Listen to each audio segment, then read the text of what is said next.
Good morning, good morning, good morning. Hello, guys. This is me, Coach Sheridan, and this is All Things Business. And today I kind of want to get into a topic that's really close to home and something that I really work on as an entrepreneur, but I also help others.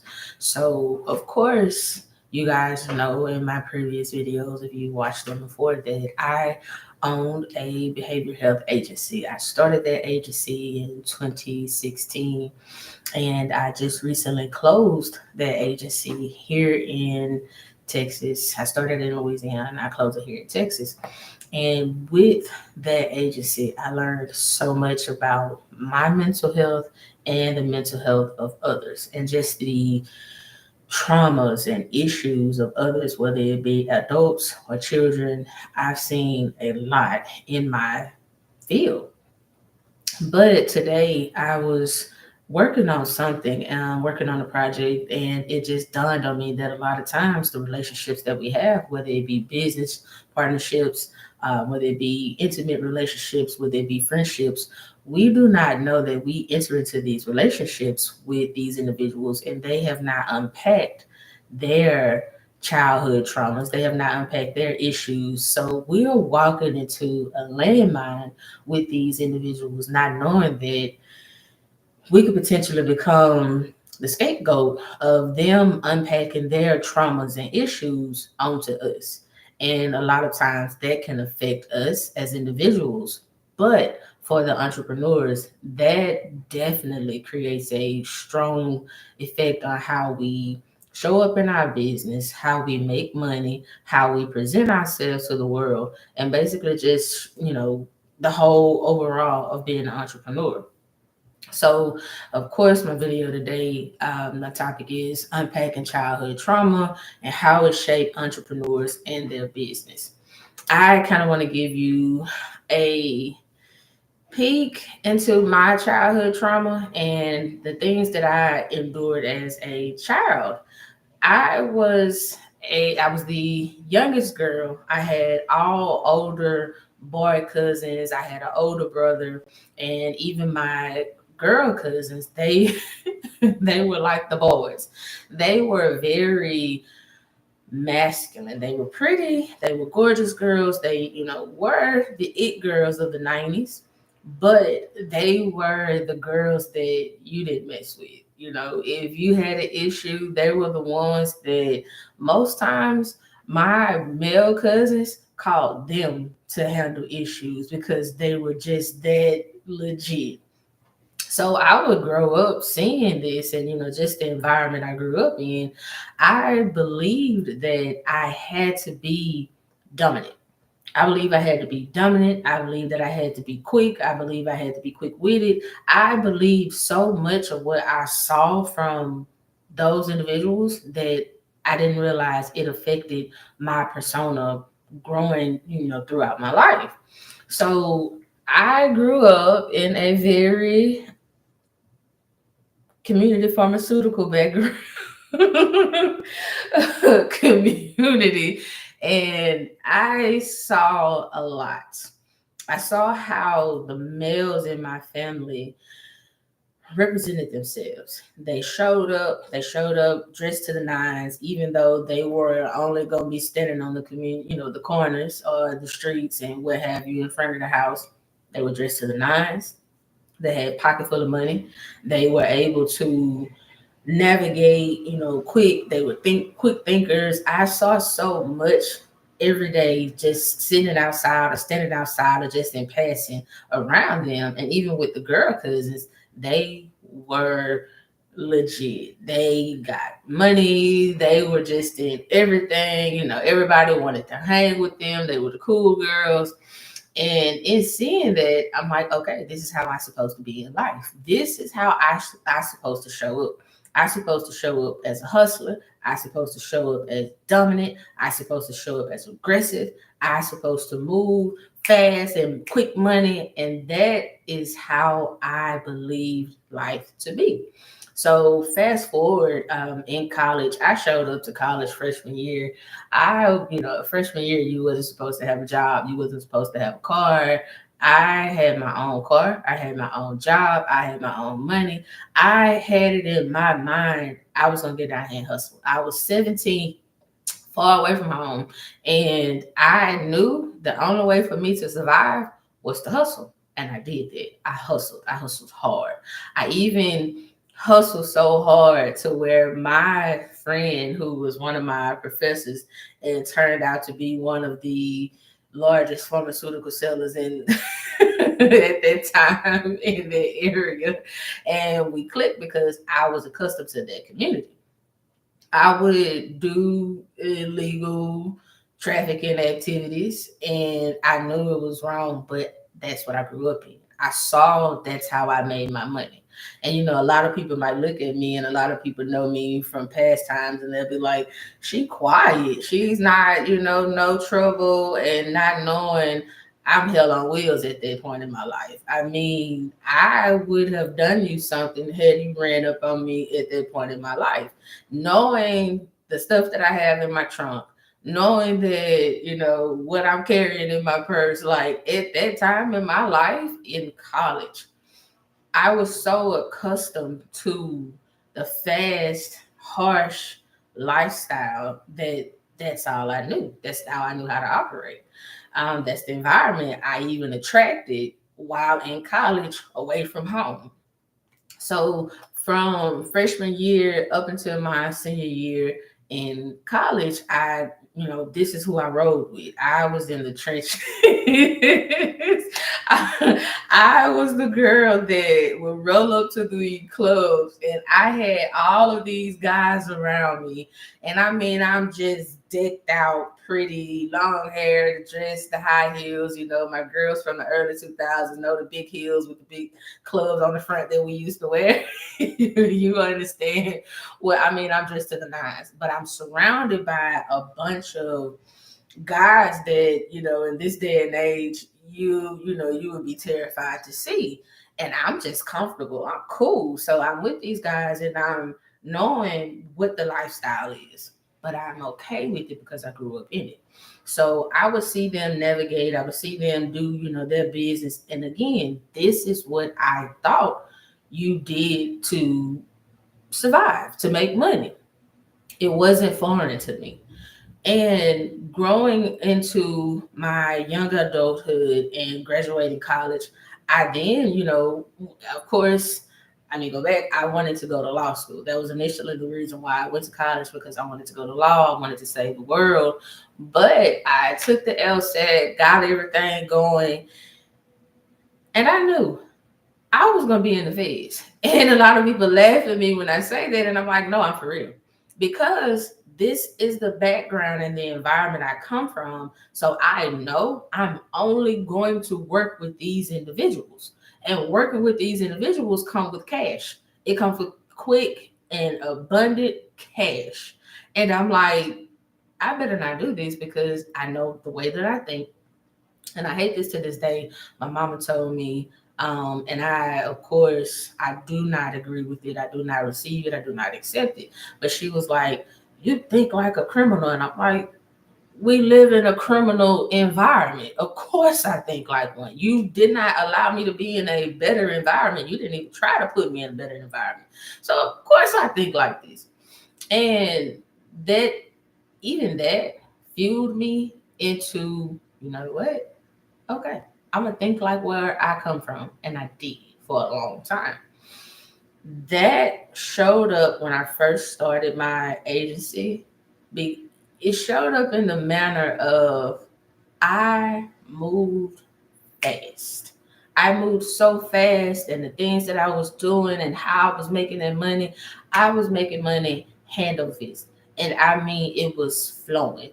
The only issue I never learned or I never saw them invest their money. I would see my male relatives get out of a van. My uncle, one of my uncles, he's passed away, and he had a van like the 18. If you're old enough, you know what the 18 van looks like. And this van was the coolest van in the area. And he would hop out, and it would be a bunch of guys hop out, and all of them got on all black, and some of them was dressed, to the nines, because he had a order. He had a structure. The only way you can work up under him was if you dressed a certain way, if you behaved a certain way. You cannot use what you were selling. He had structure. I saw this. This was ingrained in my mind that this is how business worked. This is how life worked. That was entrepreneurship. That's the entrepreneurship that I saw. And I would see these guys, get out of this van. They would slide the door open, and they start putting trash bags, big black trash bags. They start putting them out. And when they put the trash bags out, they would hurry up and usher my aunt or my mom or whatever woman was around at that time, my grandma, whoever. They would usher them into the house. And he had this room. He would lock them in this room. So he would lock them in this room, and in that trash bag, in those many trash bags, was money. I mean, money, money, money. And I would see them, they'll come out after so many hours, and he, give them wads of cash for counting the money. So I saw this. This was the, this was the level of business. This was the level of the structure. This was my beginning of my entrepreneur journey. And I would see this, and I never saw them do anything constructive with their money. I even into my adult life, I always, make the joke, and everybody around me make the joke that Sheridan, you spend money, you act like Griselda. And if you know Griselda, you know Griselda. But I have it, money comes. Money comes, money comes, and money always come to me. Money comes to me in droves. I mean that in all seriousness. Money comes to me in droves, and I can make it quick. I mean, it may take me sometimes, every now and then, I have to deal with the emotional upheaval. But once I get out of that, it's like, so I would, I would see my uncles and everyone, count this money. And once they counted that money, we partied. We literally had a party every weekend. And I mean, this was a full blown out food, music, card games, activities every weekend. This was my childhood. That was my beginning of my entrepreneur journey. I cannot give you a beautiful, oh, I started this. No, that was an enterprise, and I saw it. So once I got to college, I was accustomed to it. I knew it. I don't have as gruesome and in depth. I've seen some things, but this was my shaping of my entrepreneur journey. So as I got to college, I was doing what I was doing to make my money, but it was sufficing, and I was being able to afford the things that most college students can't afford. I had purses, I had car, I had an apartment. I mean, I was on it, but I wasn't happy. I wasn't happy. So of course that shaped my thought process of how I would become an entrepreneur. It did not teach me how to manage my money. It taught me make money, spend money, make money, spend money. We'll get into that on the other side. So going into my business after I worked for this guy, after he trained me, after I then saw what he was doing and saw the money that he was making, I saw the lifestyle that he was living. It was more legal and legit. I'm like, okay, I want to go his route. I see how he's making the money now, and I see how I grew up seeing the money being made. I want his route now. I can couple my route with his route, and I could be greater than them both. I thought I knew I could be successful, but deep down there was still some childhood traumas that was lurking in the background, and eventually it had to come out. So as I grew into this entrepreneur, fully being able to establish my business, it was crazy, because I saw the brashness and the harshness of my uncle with the guys that worked with him, and I was completely opposite. I was harsh and brash in making my money, but I was a people pleaser. I was afraid, I was timid, I wasn't confident about myself, I wasn't assertive, I was none of that. But I was aggressive in making money. I could make my money. So a lot of my childhood traumas caused me to project my insecurities into my business, and then that began to snowfall into a lot of the issues that occurred in my early stages of being an entrepreneur. Yeah. So my childhood trauma showed up. It showed up as an employee, it showed up as a contractor, it showed up as the people I was serving. I refused to pay attention to my childhood trauma showing up in my business because the money was rolling and your girl was balling. I was making bank. I had an issue with the insurance companies not paying, and I've had to eventually close the business down because I had an employee. I had several employees that I took to because I was needing the mother figures. I was needing the women of group or culture, whatever you want to call it, around me.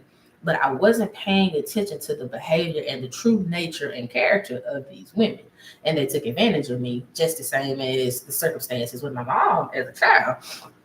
So I, was trying to push my childhood traumas down, push it down, don't pay any attention to it, and it'll go away. Just keep making the money. I lost a lot of money and ended up having to, oh wow. I'm sorry, guys. My watch just seemed like it just wanted to run off. But I ended up having to lose out on a lot of money. But then my childhood trauma kept arising. It kept coming. It kept, poking its head out saying, hey, you're going to have to deal with me. And I'm like, I'm not. My money is rolling. I'm not doing this. I just bought this house. I got this land. I mean, I'm traveling. I have these two kids. I'm not dealing with you because you're not interrupting what I have going on. My childhood trauma said, okay.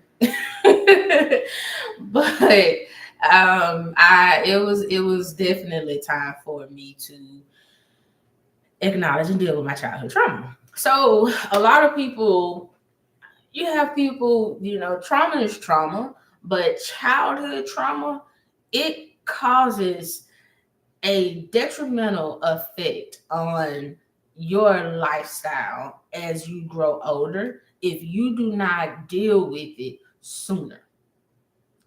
Childhood trauma is a dangerous, scary, violent event that happened to you as a child, and it overwhelms your ability to cope. It forces you to hide, get in fetal position, and how most times you're in your bed and we used to think, have the lights out, we used to think that the boogeyman is gonna come get us and we throw the covers over our head.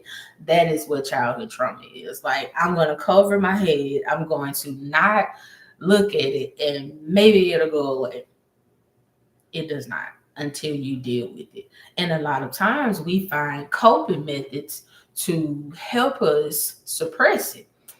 I learned that my coping method was if I can get more money, if I can create success, I can then gain the validation and the love and the appreciation from my mom, from my dad. And then that would fix all of their problems. And if their problems were fixed, that would help me with mine. No, I was wrong.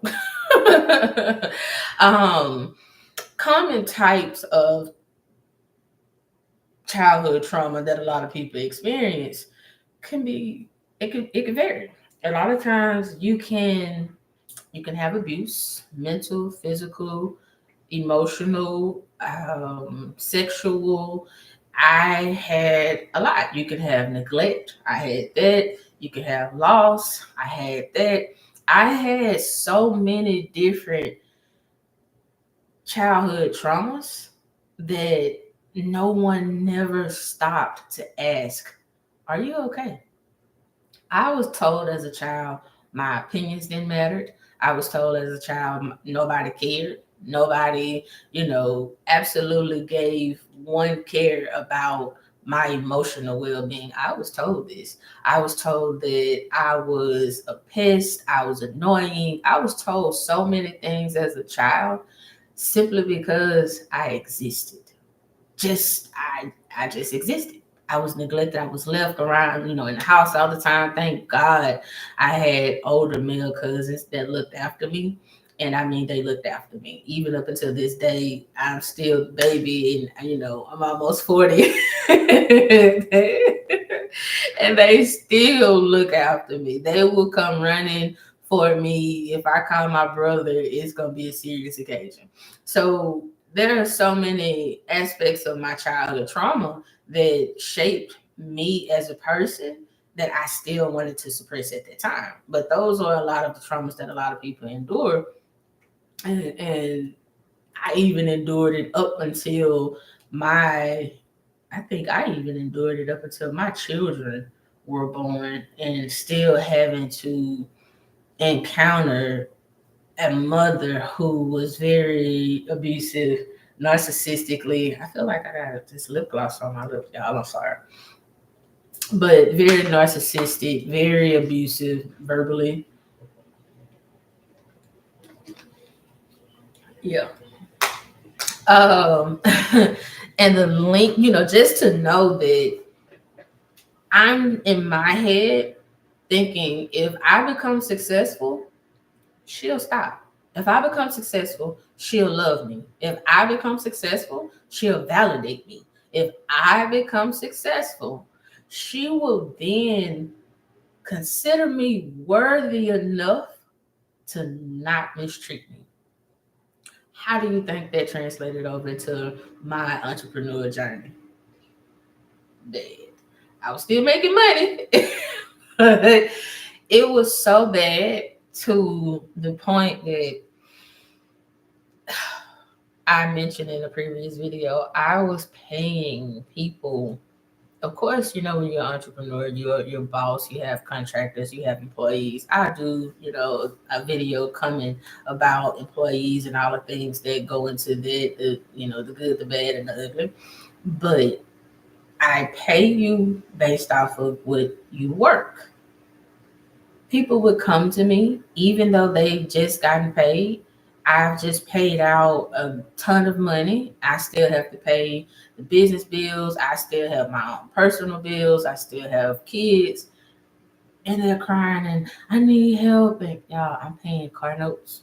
I'm paying rent. I'm paying light bills because I was people pleasing. I was so afraid to not show I didn't want to, or that I did not want to. I was afraid because if I did not show up as who I wanted my mom to see me as, then they would see me the same way that she saw me. And I just couldn't take it. So yeah. A lot of times the link between childhood trauma and entrepreneurship, it shows that I think it shows that like 42% of entrepreneurs are affected, and then you have 35% that have experienced adversity related to their family's socioeconomic status. A lot of times, entrepreneurs don't tell you that they become entrepreneurs simply because of their upbringing. They saw their parents struggling, their lifestyle was not stable. They did not have a functional family dynamic. So, in their minds, they believe that if I can create this level of success, I can suppress the traumas and the things that have occurred in my life, and I don't have to deal with it. So, a lot of times, you have these entrepreneurs who are traumatized. Look at Elon Musk. He'll tell you about his relationship with his dad is the worst relationship possible. But because he has this relationship, to prove himself, he's going to show his dad, you can't hurt me. You can't hurt me. And that's something that I wanted to prove and wanted to show my mom, but yeah, it didn't work like this. So the link between childhood trauma and entrepreneurship is 9 times out of 10 that child experienced some type of trauma, and it's to prove that parent their worth and their validation, and to get their parent to actually approve of them. Another link between childhood trauma and entrepreneurship is of how you have Oprah, you have LeBron, you have all of these large entrepreneurs, and they all have a similar struggle story. Everybody has a story, and there's nothing that says you have to have a struggle in order for you to become a successful entrepreneur. But 9 times out of 10, that's the link between most entrepreneurs and the reason why they are becoming, as successful as they are. And for me, of course, it was, I'm gonna prove you wrong. I'm gonna prove to you I'm worthy. I'm gonna prove to you that you have to love me because I'm gonna be successful. Yeah. Guys, I'm gonna stop this. Hold on.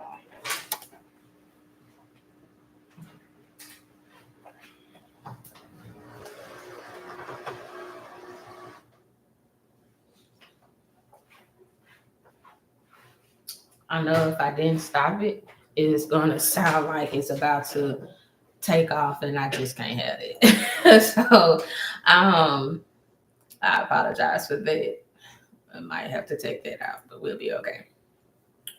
The emotional impact on childhood trauma,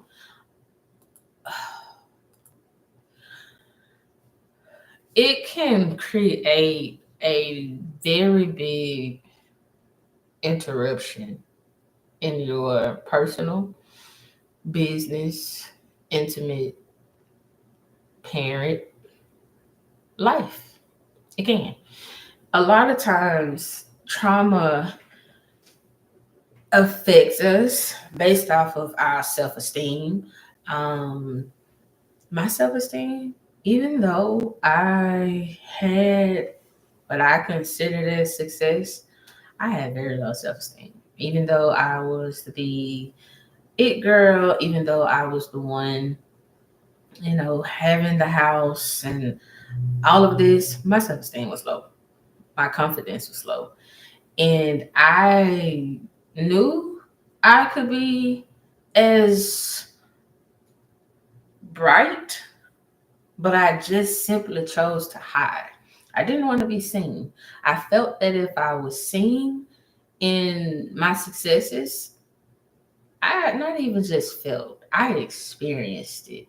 That I remember once I was in my office and I had then moved over to this gorgeous office. It was like, 2,000 some square feet. It was in this high rise building. I had it decorated nice. I had real nice, systems. It was gorgeous. And I'm standing at the front desk talking to my secretary at the time. Mind you, guys, I had over 50 contractors working for me, and I had over 150 clients. I was rolling, and I'm standing at the desk, and I have two girls that are sitting in chairs. A lot of times, people come in, they don't know I'm the owner because I'm working.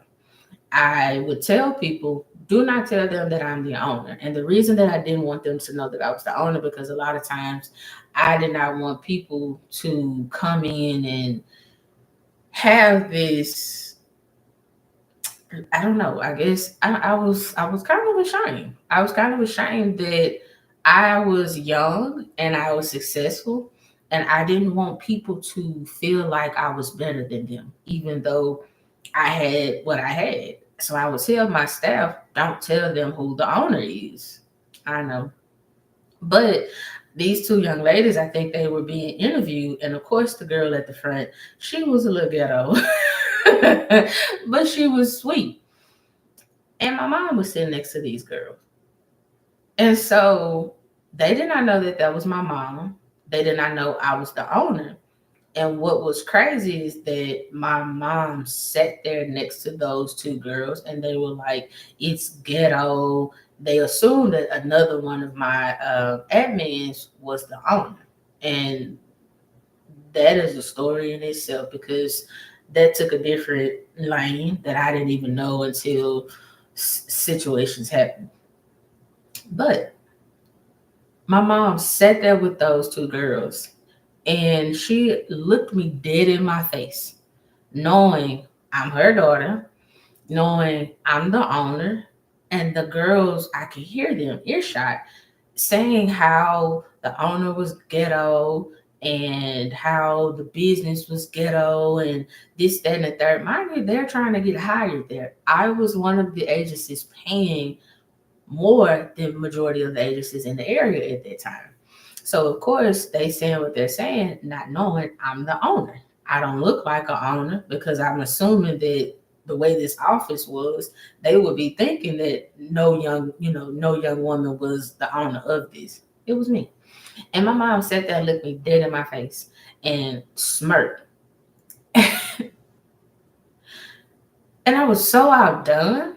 I was so hurt. And I'm like, what the seriously? Okay. And as I saw that, it made me smaller. My self esteem got lower, my confidence got lower, and I was just like, oh wow. So I began to show up even smaller, even more ashamed, even more guilty because I was successful at such a young age, and my mom still did not accept me because I was successful at a young age. And she was in my business, allowing these girls to talk about me, knowing I'm standing there, and she agreeing with them with this very snotty look on her face, like, yeah, you still ain't good enough. And I was like, oh wow. So that affected me emotionally. And that also affected me going throughout my business. It bothered me. So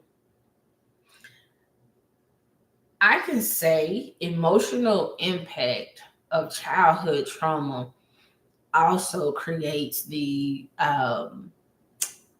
fight or flight response, and it impacts your decision making. Seeing this made me want to run. But what was crazy, who was I going to run to? Because the one person that I thought was a safe haven was the one that was sitting here creating the unsafe environment in my work environment.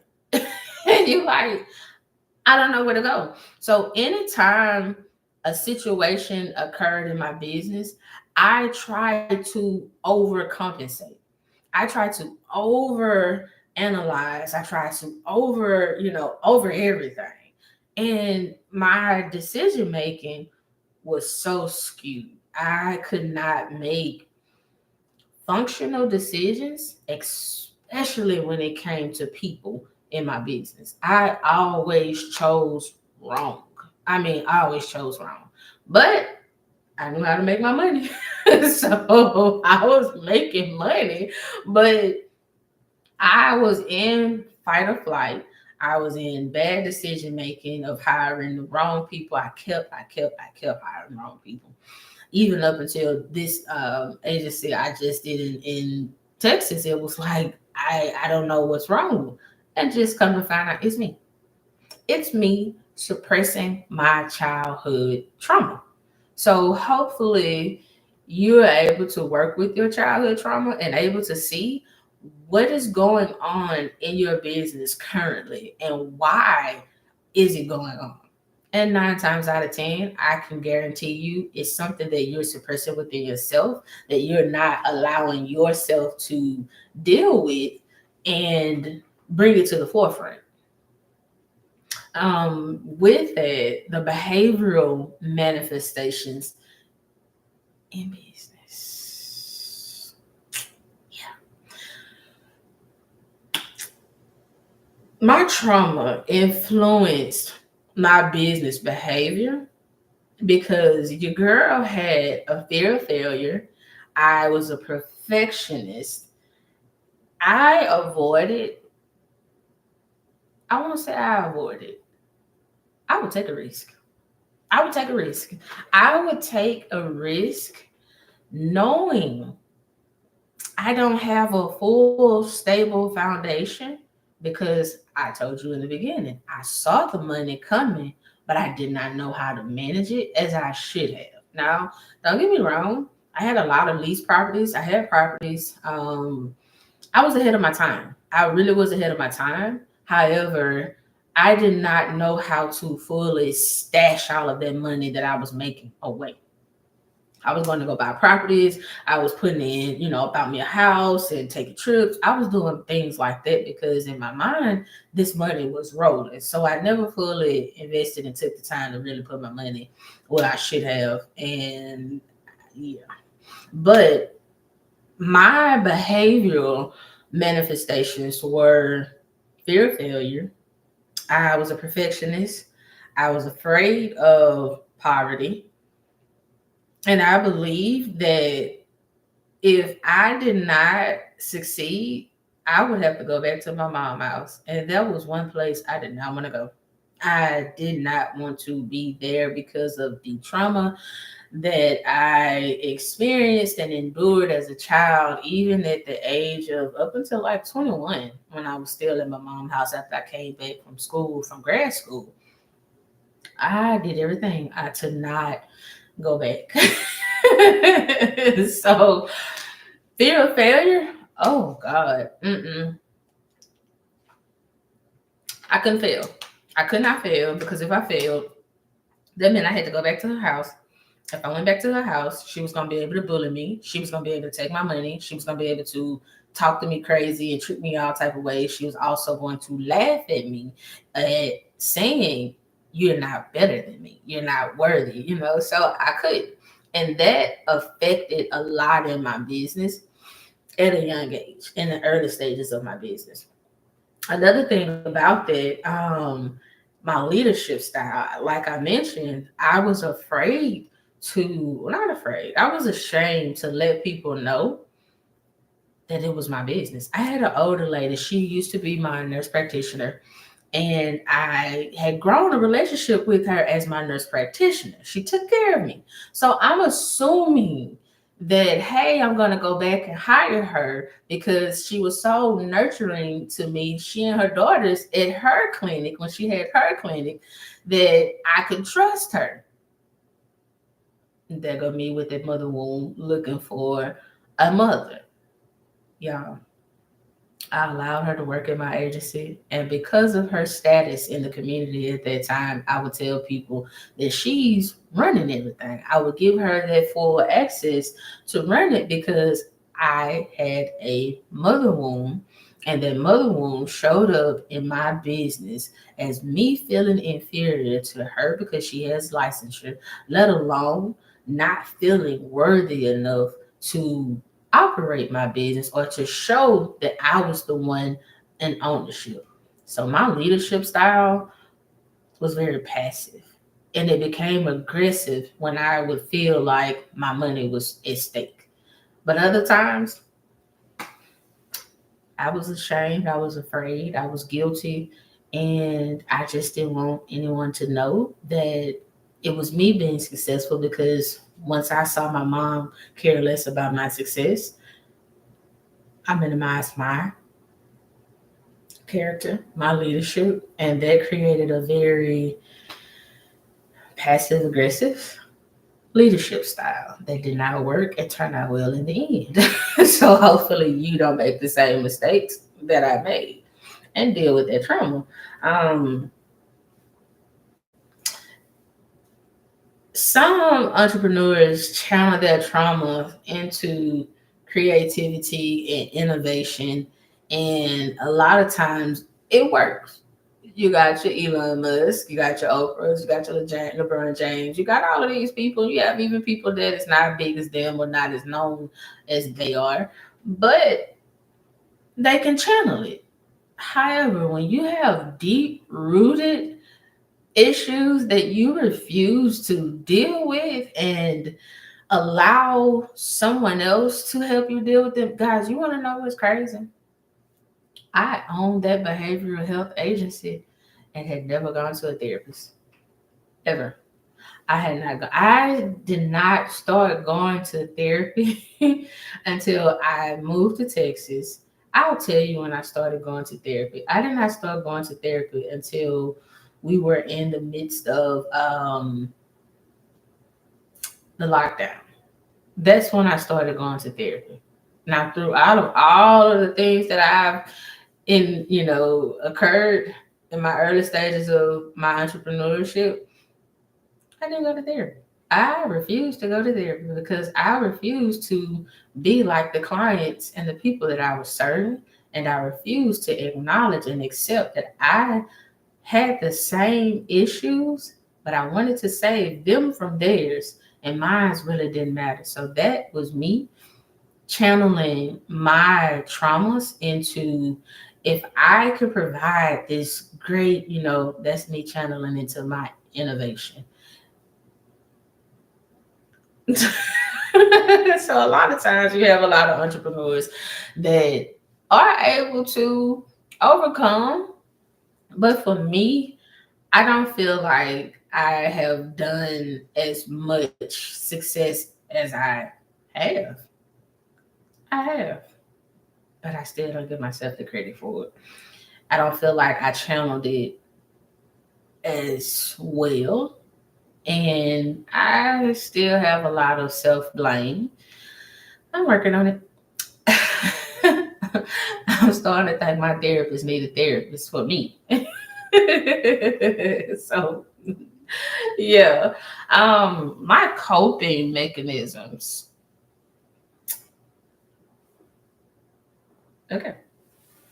Common, coping mechanisms, a lot of times therapy. People go to therapy. People work out. I worked out. I was in great shape. Looked great. And it worked for me, but at that time I did not correlate mental health and fitness together. I did not. I just assumed it just made me feel good after I worked out, and I would go work out for hours. I mean, hours. Most times you got a set time limit. You go work out 35, 45 minutes, maybe just a good hour. I worked out for hours. I did.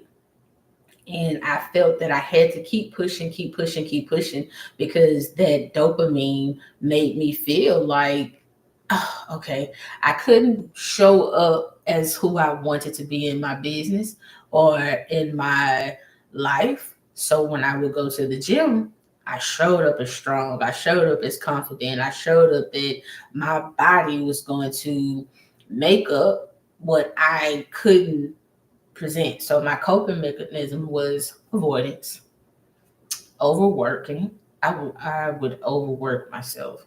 I would, do extensive amount of fitness, and I would just everything over everything. And those were the ways that I would cope. And then I would go back to my business and I would just suppress and minimize myself and show up small. So learning to cope, learning to be able to find positive coping mechanisms as an entrepreneur is very cost effective, because for me, it cost me a lot. It cost me a lot of money. My coping mechanism also was people pleasing. If I was pleasing someone, covering up as being good or doing good service, it gave me, okay, somebody approve of me. Somebody, is happy with me. Somebody, versus me being happy with myself, me approving of myself. My coping mechanisms costed me a lot of money. It cost me a lot of money. It cost me a lot of time. It cost me a lot of self um, inflicted wounds. It did. It did. So I allowed my childhood traumas to really affect my business. A lot of times, I know you have a lot of people who are, oh, I'm not gonna let this happen to me, and I'm not. And then life start life, and then them childhood traumas start peeking around. They're kind of like, hey, girl, we still here. You gonna deal with us? Okay. And if not, don't worry about it. We'll come back later. And they come back later. They come back later. They come back later and you've lost out a lot of money. You closed your business down. You checked into a mental facility. You taking, I mean, I ain't never checked into a mental facility. I wanted to. Feel like at times I should have. But coming into your true self and dealing with those childhood traumas, you realize a lot of the things that has occurred throughout my business and throughout my journey as an entrepreneur has caused a lot of detriment to how I could have done business and how my business could look now had I not suppressed my childhood issues, had I dealt with them then, had I allowed them to come up and come out and truly heal them, then I would have more success. I would be further than what I want to be. Or maybe God just simply saying, hey, you are where you're supposed to be. And right now, talking to this audience and creating this YouTube channel, you're going to help somebody understand how their childhood trauma affect them as an entrepreneur right now and how they can go and get help because you can tell them about your life and the things and how it affected you guys. Maybe I am supposed to be where I'm supposed to be. Hey. um, I want you guys to know something that I am still working with, working on, and hoping for the best.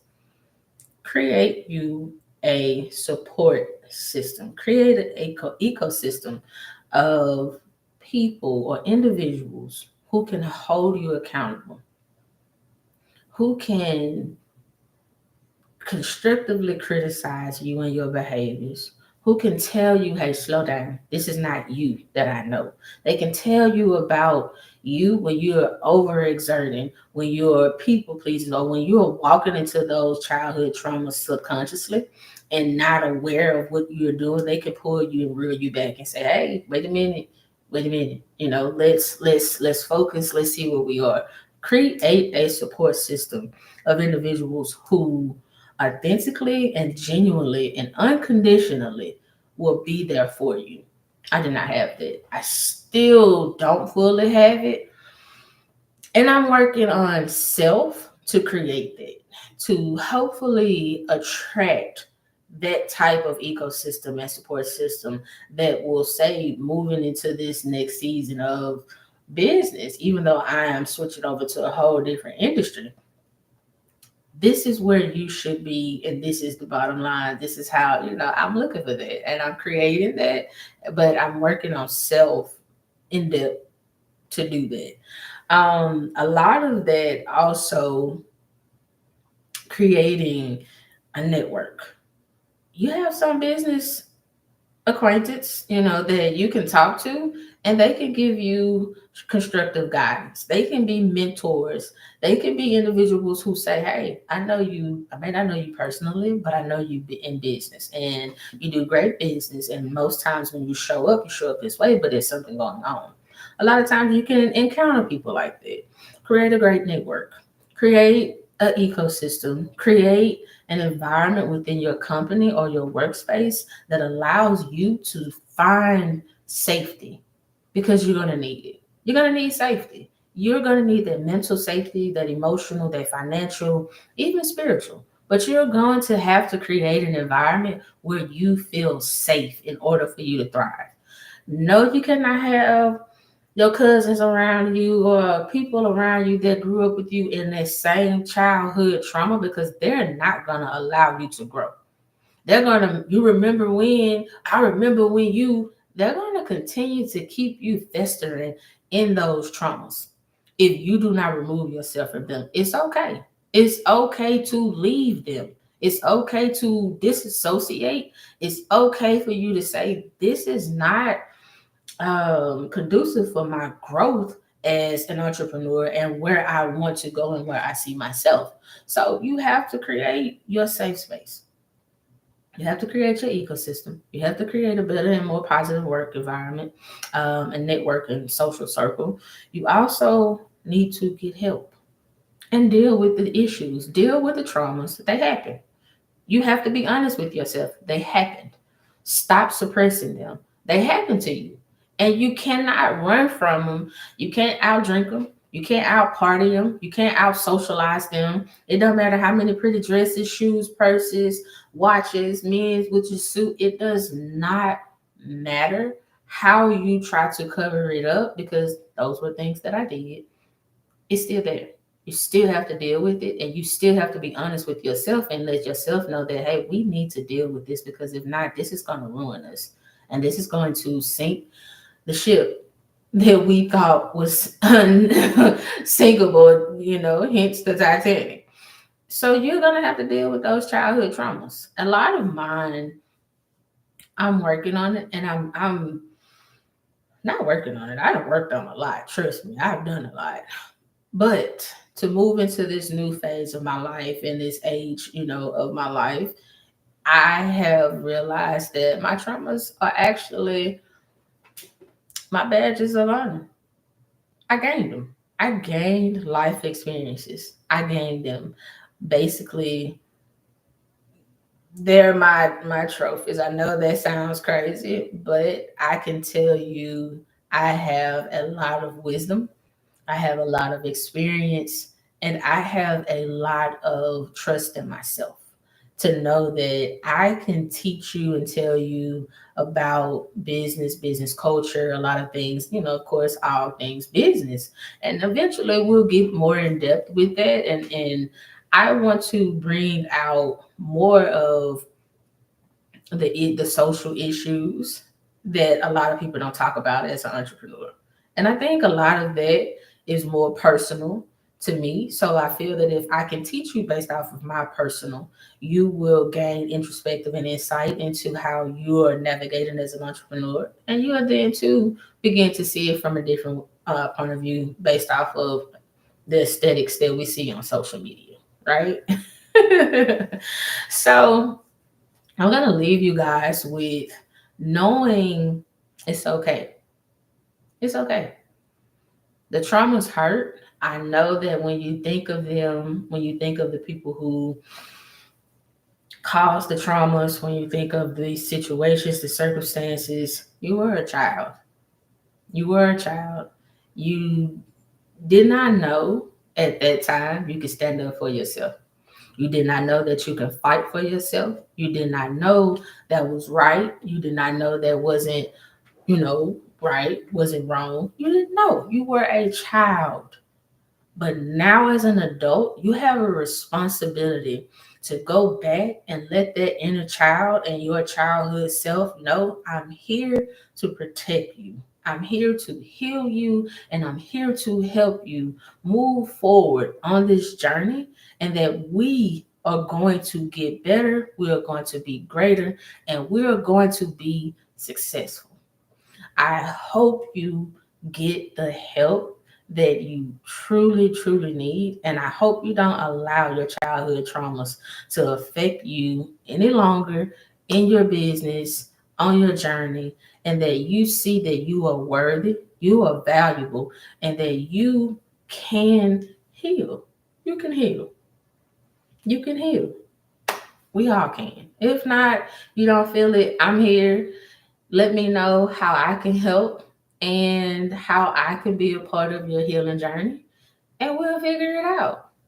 But if you like the video, like, subscribe, and also share it. Also, do something for me. Call somebody and just let them know that you're thinking of them. Just let them know that you're thinking of them. Call another entrepreneur, call another business owner, and let them know, hey, I'm thinking of you. I hope all is well. And if you need me, let me know. I'm here. With that, guys, I love you, and I'll talk to you next time.